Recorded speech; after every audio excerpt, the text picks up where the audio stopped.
Hello, folks, and welcome back to Reach Your Dew Point, the podcast that asks the question, what? And today I am reunited with someone I've known for a long time, but we haven't touched base that often, and it's great to be back together. Luke Keultjes. And Luke is very interested in the topic of mentoring, and we're going to be talking about that today. And as you know, I usually go to people's LinkedIn profiles and grab a snippet, and his is very interesting. He says, I prioritize creating environments where individuals feel empowered to thrive, both professionally and personally. Engaged employees drive success, and I focus on fostering workplaces that inspire and value people. Through mentorship, I've guided individuals to develop skills, advance careers, and achieve their goals. All wonderful stuff. Thanks, Luke, and it's great to see you again. Yeah, thank you. This is this kind of feels like a bit of a full circle moment for me. You know, you mentioned that we've known each other. I think it's over 10 years now, and I met you at a point in my career that was very early on in my career, just getting my feet beneath me as a help desk analyst, and learning about HDI and local chapters. And so to be sitting here on a podcast with you is not something that I would have believed was possible back then, but it's really great to be here and to be talking about this wonderful topic of mentorship. And, I think people will walk away with new information, maybe a renewed sense of if I'm seeking mentorship, do I, just jump in and do it? And if I want to mentor somebody, how do I really get that started? So a lot of good tools that will come out of this, a lot of good statistics and metrics, and just an evergreen topic that I think benefits anybody who takes the chance on doing it. Yeah, and we'll talk a lot about what makes it worthwhile, and just the stats that you sent over to me ahead of time are fascinating. They really are, and I want to talk about some of those. But you said that there are three basic things that mentorship provides. And so let's talk about that. They're clarity, context, and confidence. That's very easy to remember. 3 C's. Maybe you can talk a bit about each one of those things. Yeah. I'm a sucker for word alliteration. So clarity, context, and confidence for sure. And this goes for both sides. This is if you're a mentee seeking guidance, what should you do and how can you get that started? If you're a mentor wanting to give guidance to somebody, what are some of the things that you should be aware of? But clarity is really the answer of what should I do? And it's not knowing every step along the way. It's just knowing the next right step to help that person from a mentorship perspective. And it's just the next one thing that moves the experience forward. And so a good example is I've been paired recently with somebody in my organization. We have a mentorship program, and they've expressed sort of 3 areas of growth. One being just general productivity habits, second being communication skills, and then the third being just more of a presence and leadership. And so using that as an example, one thing I think I would start with is look at, well, where is the gap in your productivity habits, and where do you see yourself growing? And how should you approach improving those things? So that's a kind of an easy one where we could look at maybe the things that I'm doing or the habits that I've developed over, several years and how I approach work and productivity, and see how that fits into my mentees' role and professionally and personally within their lives. But it's really just what should I do and how can I get there? In context, so this is the why does it matter? And years ago, when we first met, you posed a question to me about why. And I don't want to give too much of that away because I want to save that for a little bit later. But context is understanding the why behind the work, because when we know why that matters, we're willing to give more of ourselves to it. And context flows into confidence, which is, can I actually do it? And I would say if I was to pick any one of those 3, confidence is the thing that has impacted me the most from a mentorship perspective, from the people that have poured into my life and who have chosen to mentor me and how I've grown. And confidence is not about having all the answers. Even us today, we're still trying to figure it out as we go. But a mentee may question their ability. And what a mentor is doing is lending belief, confidence, until the mentee begins to see and trust in it for themselves.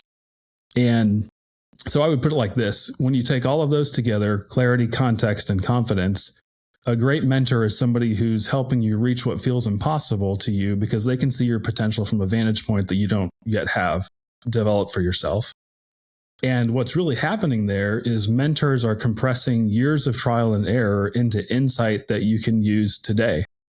And the best mentors in my life have met me where I was, but they refuse to let me stay there. And a lot of that has to do with confidence and getting outside of your comfort zone and seeing what you're capable of doing today and kind of envisioning what you're possible of doing tomorrow, what you're capable of doing tomorrow. And, just kind of one more thing on that whole topic. It's basically comes down to applied wisdom and accountability. And I feel like being a mentor is a lot like being a GPS, but before you can guide people successfully, you have to have been there. You have to have a little bit of lived experience. And just like a map relies on input data for route calculation and traffic alerts, mentors use their experience to guide the way, where a mentee may know, I want to get from here to there, but a mentor has the contextual experience about the route. And that's where it becomes really powerful that you have that relationship developed over time. Said something really interesting there about how mentors can help you shape your experience and build your confidence.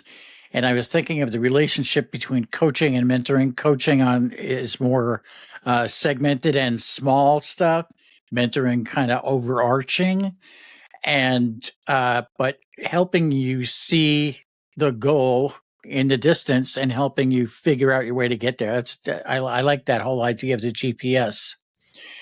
One of the things that you talked about as we were discussing this ahead of time was that some of the research that you had done, and there's some fascinating stats that come out of your research, and maybe you can talk about that, the gap between the belief of professionals in their desire to have a mentor and you need a mentor, and the ones that actually can. And you're fortunate in that your organization has a mentorship program. So many don't. Yeah. And which is a very interesting question. Why is that? Why don't they match people up and let them help each other out? But tell me more about a little bit about the research of some of the stats that you gathered. Yeah, absolutely. So this is where it gets really interesting. And I love data. I love analytics. I love taking data and transforming it into information. And when you start to see some of the metrics and the numbers and the things compounding around mentorship, it's like you said, it's very interesting. So Harvard Business Review published a paper a few years ago called How to Build a Great Relationship with a Mentor. And this is where they published that they found that 76% of working professionals believe that a mentor is important to growth. And that includes things like career advancement and an overall connectedness to the workplace. But 55% did not have a relationship or an avenue for that type of relationship to take place. So you're absolutely right that there's a gap between individuals and organizations knowing the benefit of mentorship, but companies having difficulty maybe putting it into action or not knowing how to put it into action. And another kind of statistical white paper that kind of dovetails off that came from Thomas DeLong and his colleagues from Harvard Business School. So they published more of a long form white paper called When Mentoring Matters in a Hyper Competitive World. And in their findings, they found that of those surveyed, nearly everyone they spoke to over the age of 40 could name at least one mentor in their professional career. But earlier career professionals could not.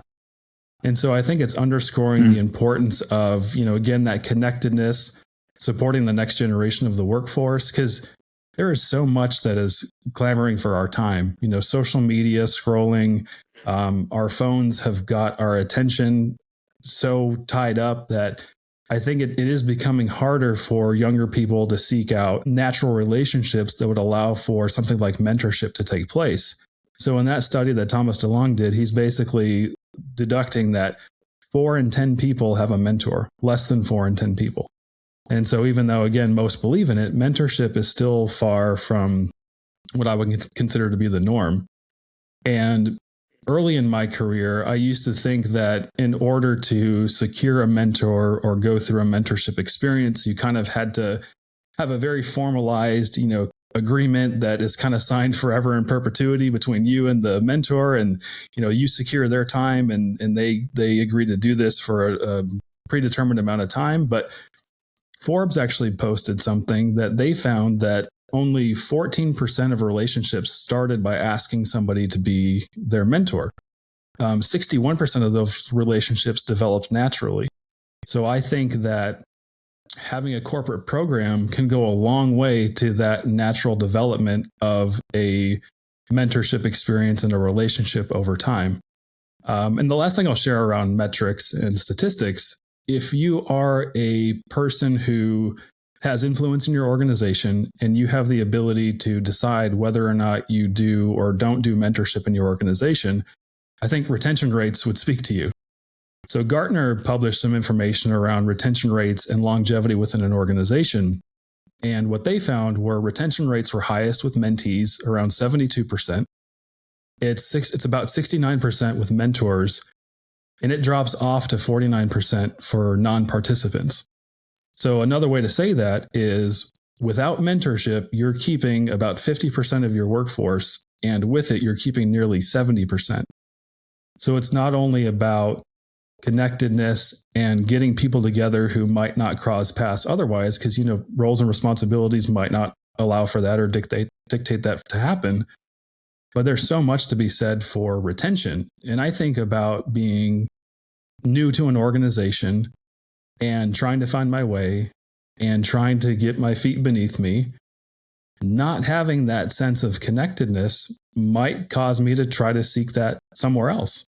And so there's just so much information and so much data that's now coming out and that has come out, just kind of underscoring the importance of getting people to a point where they're sharing space, they're developing relationships, they're developing deep relationships. And we'll talk about mainstay and momentary mentorship, but just so much to do with just holding time with people. And I think it's interesting with the way that technology obviously continues to advance and all the advancements that we have.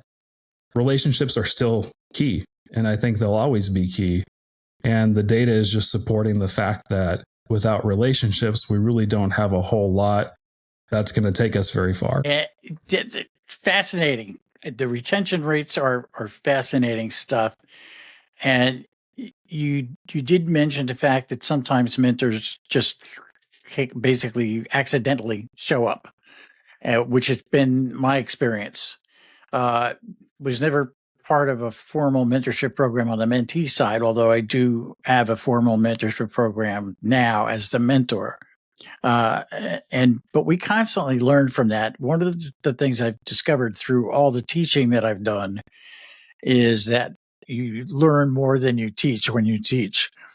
Teachers constantly learn as well, and mentors the same thing from my perspective. So you mentioned momentary and mainstay, and maybe you could talk a little bit that you're doing the alliteration thing again there, Luke. That's right. Momentary and mainstay mentors. So we have had 3 C's. Now we have 3 M's: momentary and mainstay mentors.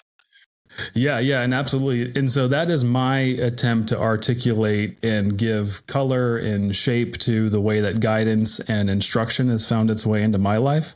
It's typically happened in moments of interaction, or it's developed into something further that I consider to be a mainstay, where now I'm potentially not so focused on just my career development, but I'm actually going to these people for life advice and for all of life's ups and downs and things of that nature.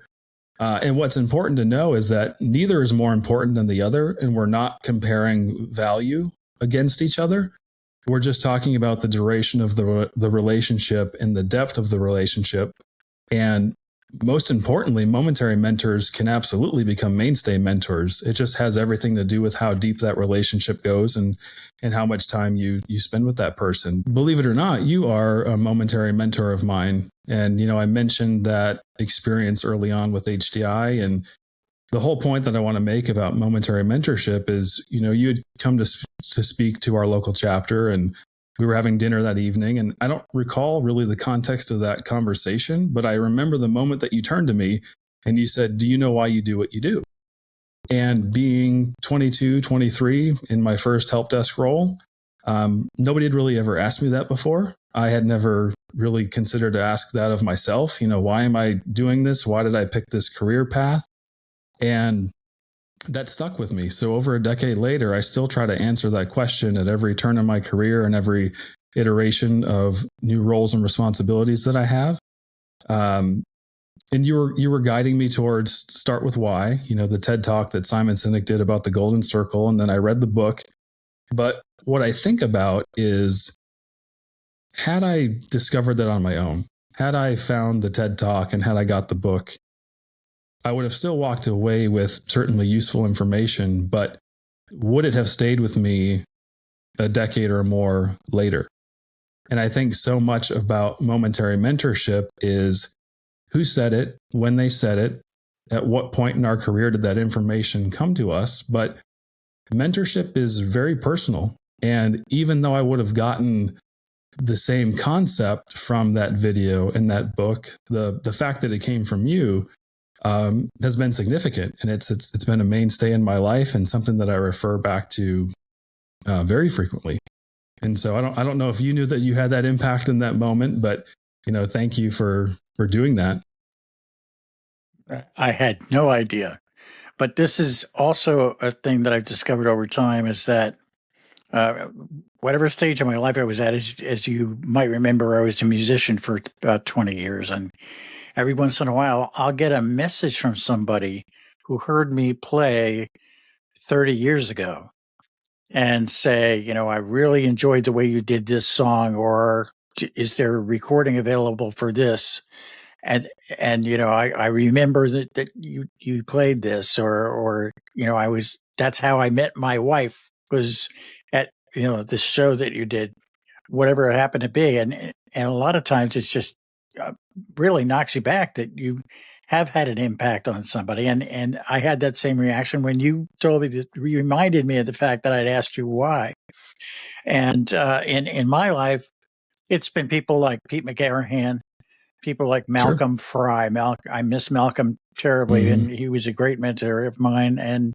But a lot of times, just asking a question, just being there and asking a question that might help you get to the next step or open up an area of questioning that you hadn't done yet. And it's just amazing what can happen. So thank you very much for that. It's great to get a reminder of the fact that I did that and it had an impact on you. It's very, very heartwarming. Thank you.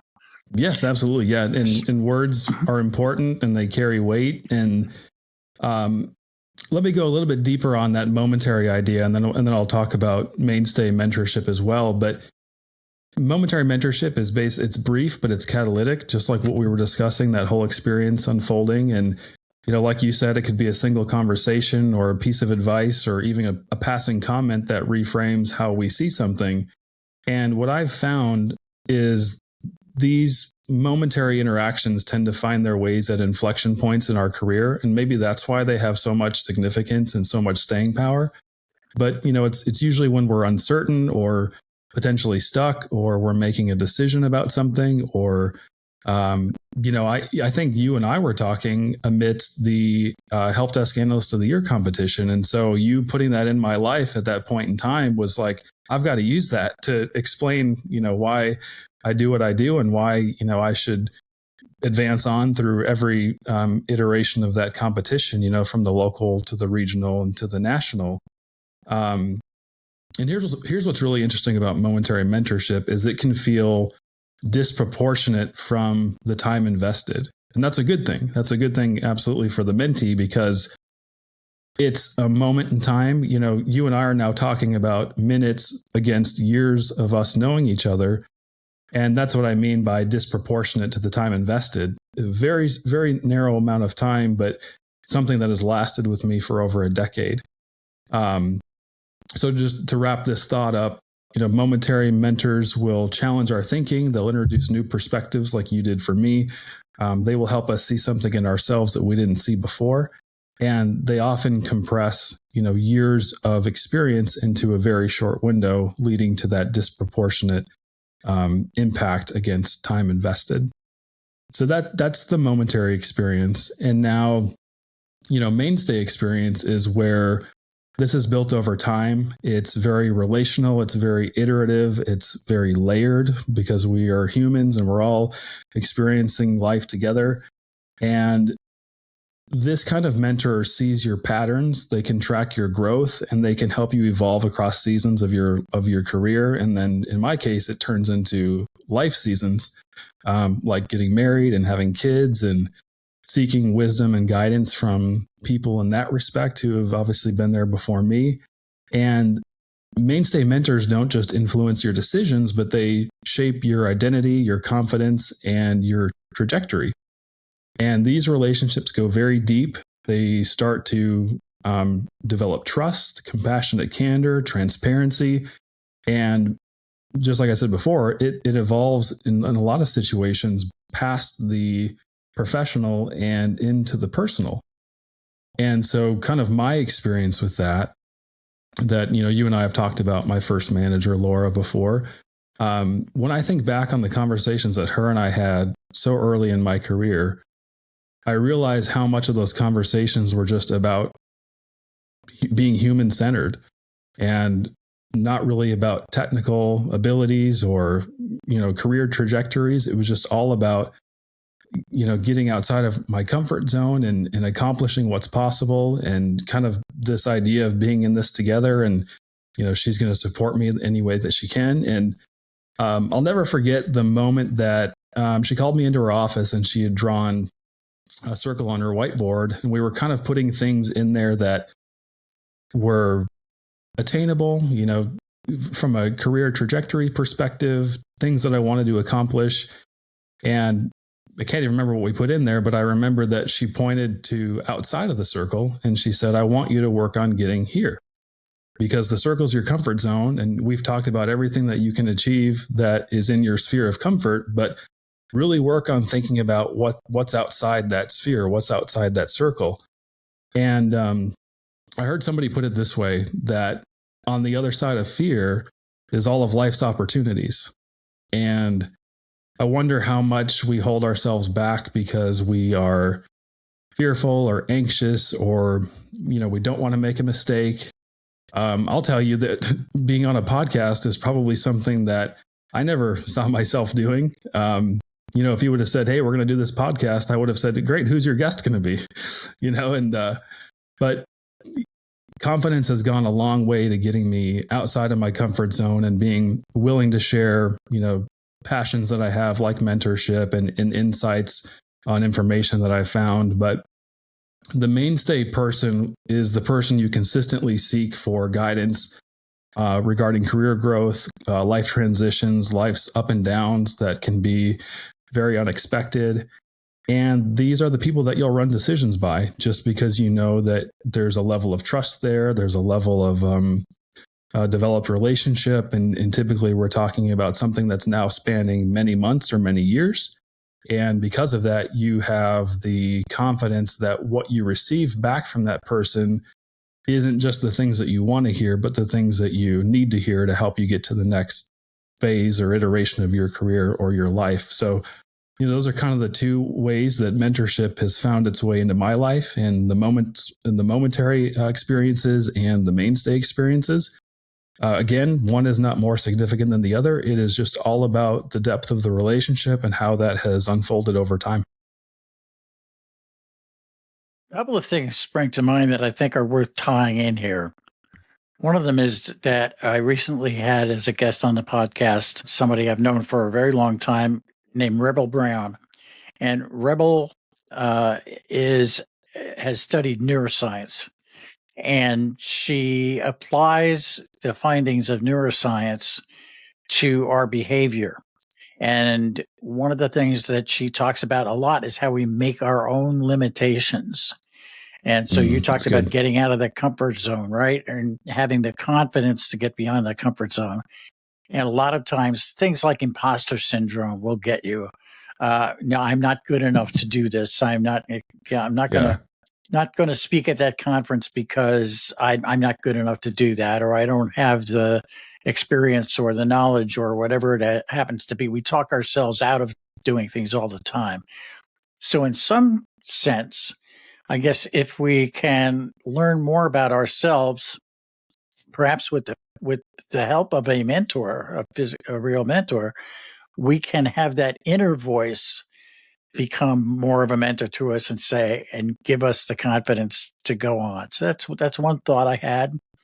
And another one is something that, when we were talking about why and the Simon Sinek thing, and my question to you, and I think just about everything I read about the latest generations in the workforce tell me that one of the most important things, and the people that I talk to tell me this too, what young folks want to know in the workforce is, why am I here? And is this something that I want to spend my time doing? They want to know what the value of your organization, your product, your service is. And I think that probably some mentorship can help there, because they might not see the value of it immediately. Sure. And they might need to know more about why it is valuable before they go on. People don't any longer want to spend their lives making 15-cent plastic trinkets. It's just not flying anymore. Yeah. And so I think delving into why is certainly important to young folks in many ways. So that's great. Yeah. And I think, we should never lose sight of kind of just that idea of leaving something better than we found it. And I think that's the ultimate, if somebody were to ask me, like, why am I here? What am I doing? I think my first question would be, well, how did you get here? And then once we answer that, then it's, you do have the impact to make a difference and to leave this organization better than it was when you arrived, or, whatever your calling happens to be. And I love what you said about silencing that inner critic and, dealing with imposter syndrome, because I definitely wrestle with that.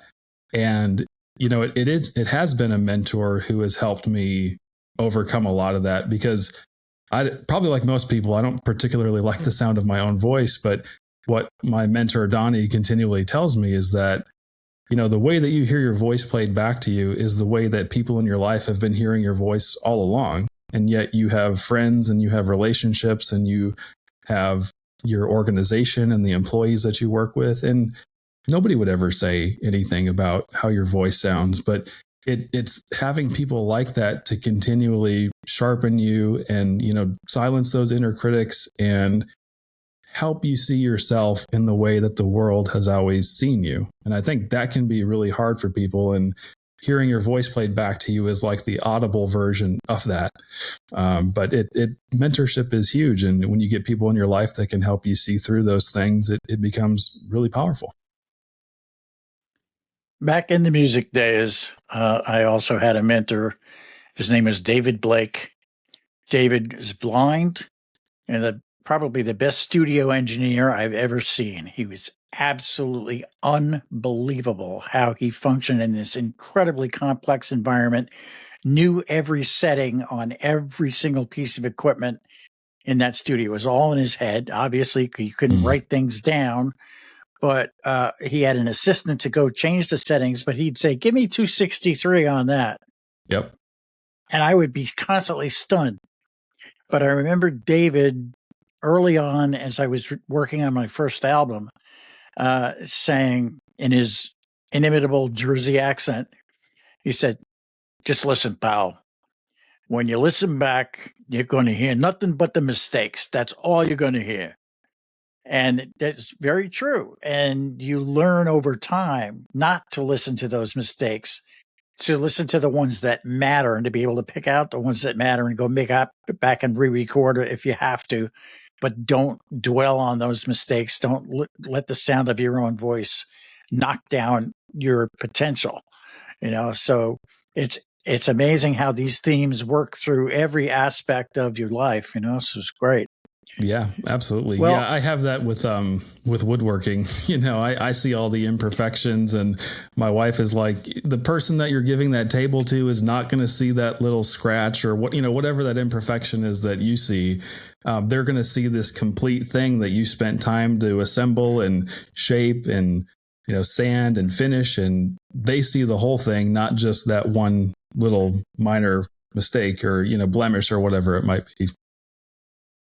We also have to keep in mind, I think, that if it's perfect, it's probably not human. That's right? True. If it doesn't have any blemishes whatsoever, it's probably built by a machine, and we didn't have much to do with it. Luke, it's been great talking with you. Thank you so much for taking the time to do this. I'm glad that you are here, and thanks for always for connecting. And we'll talk soon. Yes, this has been great. Well, thank you very much for the opportunity, Roy. And maybe we should do another one of these, and we'll just make it a mini series. There we go. Thank you, Luke. Yeah, thank you, Roy.